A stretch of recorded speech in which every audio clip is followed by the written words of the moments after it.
The mood issues too, right? I mean, I talked about like anxiety, depression, a lot of these issues with mental health, a lot of those are related to poor sleep. I mean, I I try to survey as many young teenagers as I can who are clients of mine, and almost every single one of them is sleeping with their iPhone either next to them in their bed or literally under their pillow, not on airplane mode. These kids are sleeping with these iPhones, and they're waking up in the middle of the night, 2, 3 a.m., and they're just scrolling on Instagram, blasting themselves with blue light, which we know is not good.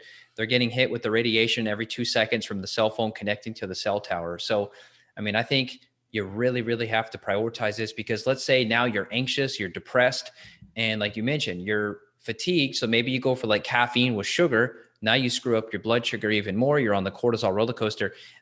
I think sleep is one of those things where you make it or break it. Like this is a really, really one of the most important pillars of life. And I had a client the other day say that you and I need to talk about our kids more. They were like, you and Justin, like you're one of the few guys out there, functional medicine guys, that have kids, because you got all these other people that are like doing podcasts and stuff, but they don't have kids. So they don't have to do what we're doing, like working full time plus managing two young children.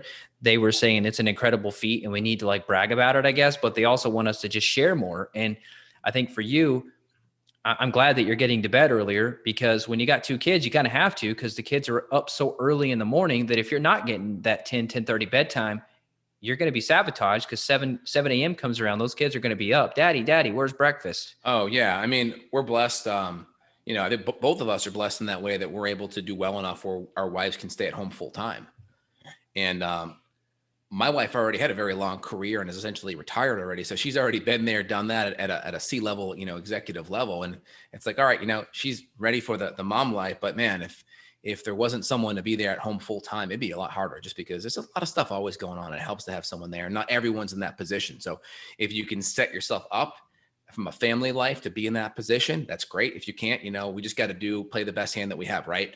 But at least, things that have helped us over the years when we have been more busier is if you can go find pre-made meal service, that's great. Or if you can kind of cook some of your meals more in bulk, or you can get really good at doing an instant pot meal where you have the food just thrown in there and you cooked in 30 minutes while everyone's getting ready or showering or bathing at night. And then you have a nice meal while everyone's getting cleaned up. You have that meal cooking, right? So just try to find strategies that are, I call them net time, right? There's no extra time to do it because you're already doing something else you have to do anyway.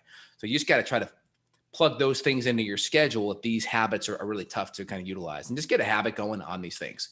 So like we have habitual things dialed in where we're doing magnesium and GABA or theanine before bed if we need it, or we already have the habit of having the low blue light night bulbs in everyone's room that needs a night light. My kids are a little bit younger, so they need that a little bit. If we do too dark, they actually wake up in the middle of the night. So we do the low blue light night bulbs. That's helpful.